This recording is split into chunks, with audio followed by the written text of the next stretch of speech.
Hello mga boss, back to my channel tayo ulit. Ito meron kami ditong Honda BRB. Ano to, 4PMS. Ito ipapakita ko lang sa inyo kung paano pag-drain, pagtanggal, pag-check lahat, pagtanggal ng drain plug, pagtanggal ng oil filter. So napakasimple lang mga boss, ito ipapakita ko sa inyo. Ito mga boss, ito yung guys, ito yung drain plug niya, 17. So ito nilogan ko na to, ayan. Pinatulo ko na kanina lang is. So pinakita ko lang sa inyo yung sizes ng drain plug. So 17 lahat ng Honda, 17 yung size ng tornilyo. Ayan. Pera na lang kung malustrid to, so papalit na sila ng ibang size. Tapos ayan, tumutulo na siya mga boss. So ganun lang kasimple mag oil change. Tapos ito yung oil filter mga guys, bossing yan. Gumamit tayo ng filter wrench cap, yung tawagin filter wrench cap. So may nabibili niyan set kahit sa mga online, Lazada, Shopee. Ayan, napakaitim na ng langis niya. Ito mga boss, 21 size nito. At ipapakita ko sa inyo yung yabi. Ito mga bossing, gagamit lang tayo ng kombinasyon na 21 na range. Ayan kombinasyon range. Ayan, luluwagan mo lang siya. Tapos tatanggalin mo na yung cap. Ayan. Ito lang yung gamit namin mga bossing sa pagtatanggal ng oil filter. Ayan, ito na yung oil filter nya. Para kahit pa paano may idea tayo. So alam natin yung pinapalitan sa pag-change oil natin. Kasi karamihan hindi naman sa nanguhusga tayo sa mga ibang shop, talyer. So baka mamaya hindi pinapalitan yung oil filter nyo. So yung oil filter pala natin ng Honda maraming pwedeng gamitin dito. 415, 806, Bic o kaya yung pag Mitsubishi brand. Yan. Pwede ito sa lahat. So marami siyang pwedeng gamitin na oil filter dito. Yan mga bossing Ito nga pala yung transmission. So yung ginagamit dito kasi automatic. Ang nakalagay dito mga boss is ayan, makikita ko sa inyo yung tatak ng pwedeng ETF dito. Ayan HCF2. Ayan HCF2 na ETF. So lahat ng Honda HCF2 na ganitong model 2019 o 2015 pataas, HCF2 na yung gamit nila na ETF. Ito yun. Ito yung drain plug nya. Ayan transmission para alam nyo. Sa ngayon mga boss, kasi pinagawa na ito ni Sir sa ibang talyer na palitan na sa kasa siguro. So hindi na muna tayo magpapalit. Ito yung drainan nya. Ito yung lagayan sa taas. Ayan. Yun yung lagayan ng oil filter. Pupunasan nyo yan para pag nilagay natin yung bago, kapit na kapit siya mga busing. Yan, diba? Tapos yung brake pad nya mga busing, sobrang kapal pa. Yan, ito yung pinalitan nya pala, sabi ni Sir sa kasa. Suspension arm assembly, tapos axle. Ayan yung axle na assembly, pinalitan din sa kasa. So dapat kung sa talyer siya pumunta, na-repack lang to. Sayang, baka pupwede pa yung dati niya. So alam niyo naman ang kasa, palit ng palit yan, bobo. So hindi na sila magsasayang pa ng oras para i-repair yan. Yan mga bossing. So kambas-kambas muna kayo sa mga talyer kung ano yung dapat gawin bago tayo pumunta sa mga ibang talyer. Kasi hindi lahat ng mekaniko is nagsasabi ng totoo, diba? Tie rod, okay. Rack in, okay pa. Yan yung minanaing dito sa atin ni boss sa kanyang sasakyan. So hahanginan na muna natin ito para yung langis niya bumaba lahat. Yung mga boss, ihanginan muna natin.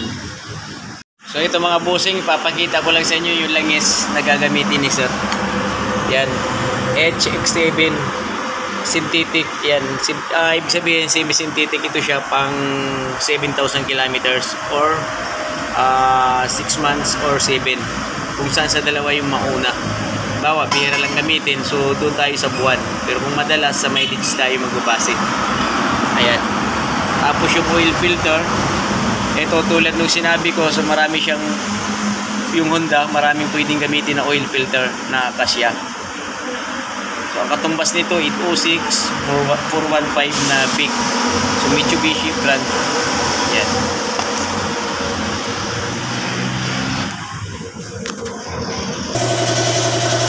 Yan mga boss, lalagyan natin ng langis yung oil filter para madulas siya, para kapit na kapit doon sa pag nilagay natin.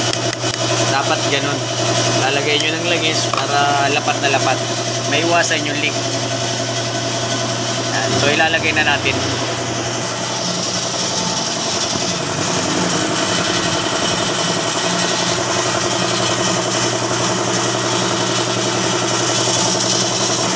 So ito mga boss, yung kasya doon sa 415 or Mitsubishi brand na filter.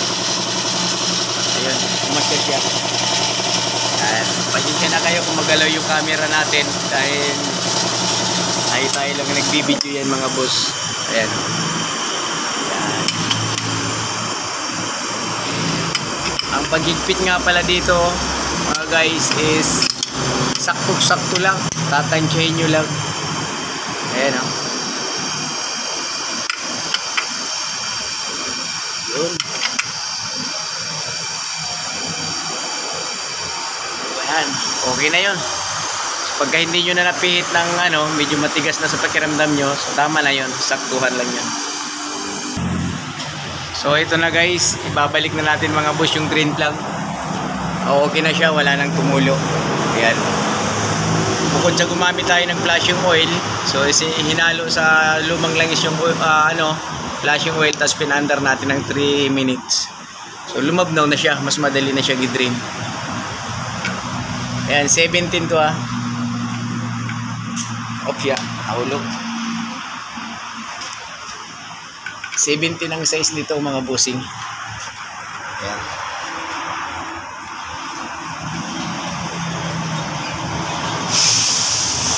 Ayan. So kakamayin nyo na muna pag nilagay nyo. So, gagamit tayo ng open range na 17. Yung higpit naman ito guys, so huwag nyo lalakasan kasi may isa na putok yan aluminum lang kasi ito. Yan. O diba, pag pakiramdam nyo okay na, ayan, ayos na. Saktuhan lang, huwag nyo lang lakasan kasi napakarupok nung crankcase nung mga sasakyan kasi aluminum na siya. Hindi yung tulad dati yung mga unang modelo bakal nawi-welding. Ito siya, bihira nagwi-welding ng aluminum. O sige, iyon lang mga bossing. So pinakita ko lang sa inyo paano pag-drain, paano pag-tanggal ng oil filter. Simple lang pag oil change. So sasalinan natin ng langis. So ito mga bossing, isasalin na natin yung langis. Yan, nasalin ko na yung kalahati nito. Ayan. So iubos natin yung 4 liters. Yan. Yung Honda BRB nga pala 4 liters yung laman nito. Dapat iubos nyo.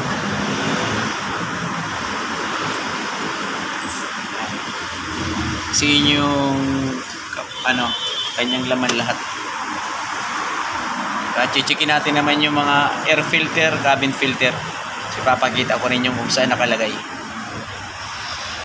Ito nga pala, nakalagay yung air cleaner mga bossing ito. May dalawang lock siya. Yan. Ito. So nalinis ko na to. Binalik ko na. So hindi lang nakita kanina. Hindi ko lang na-videoan kung paano yung nito paglinis. So hinahanginan lang yun. Ito yan, dalawang lock. Yan. brake fluid. Okay pa. Tapos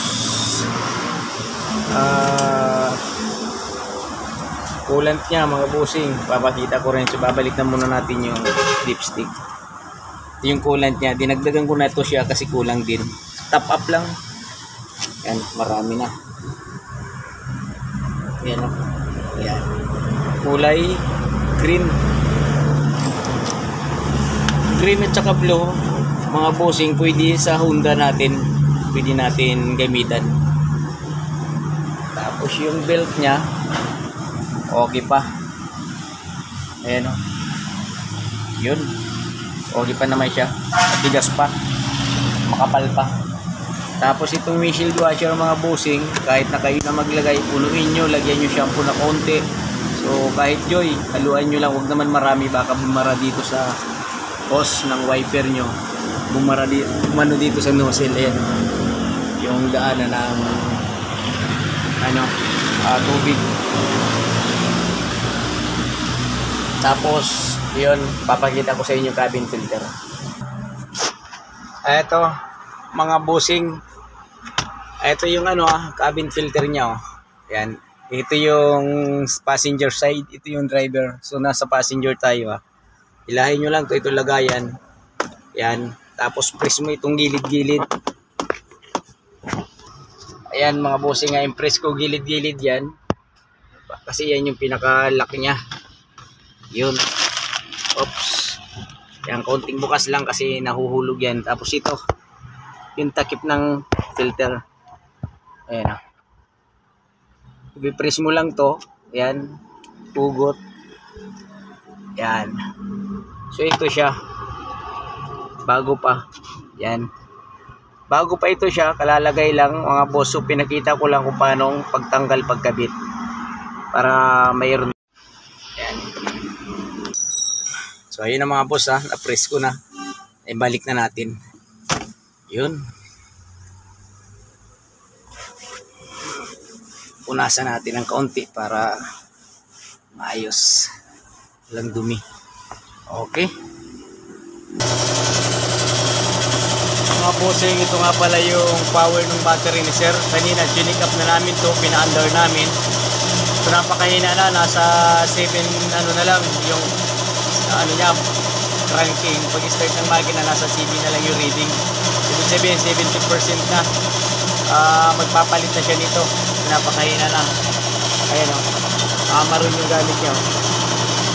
Sabi nga kanina ni boss, tatagal daw ng 5 years yung baterya. So hindi ako naniniwala. Siguro pag manual yung sasakyan nyo, yun, mas maniniwala pa tayo na aabot ng 5 years. Pero pag automatic, asahan nyo, malayo na yung 3 taon na gamit nyo.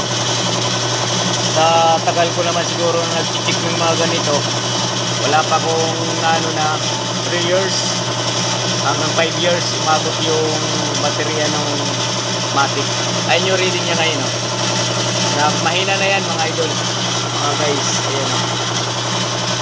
So yun, pinakita ko lang sa inyo yung mga dapat i-check ng makina. So paanda rin na natin ito siya. Few moments later. So yun mga bossing, nandito na ako sa loob ng sasakyan ng Honda. Paanda rin na natin siya. Ipakita ko sa inyo yung panel board niya pag start na mahina na yung battery.